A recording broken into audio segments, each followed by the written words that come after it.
اللہ الرحمن الرحیم، یہ سورہ البقرہ کی 1431 کی 143 نمبر آیت ہے۔ اس کے اندر امت مسلمہ کی تعریف آ رہی ہے کہ افراط و تفریط سے محفوظ رہ کر یہ ایک امت ہے جو معتدل ہے، اور اب اس کے یہ کہ اور اسی طرح ہم نے تم کو امت معتدل بنایا تاکہ تم لوگوں پر گواہ بنو، اور پیغمبر جو آخر زمان ہے تم پر گواہ بنے۔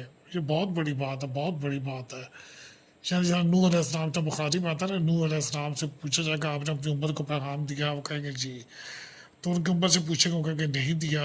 پھر ہم سے پوچھا جائے گا، ہم قرآن پاک کی گواہی سے بتائیں گے دیا تھا۔ پھر نبی کریم صلی اللہ علیہ وسلم کہیں گے میری امت نے سچ کہا۔ تو جس قبلے پر تم ٹھہرے تو اس کا امنسٹی مقرر کیا تھا کہ معلوم کریں کون ہمارے پیغمبر کا تابع رہتا ہے اور کون الٹے پاؤں پھر جاتا ہے۔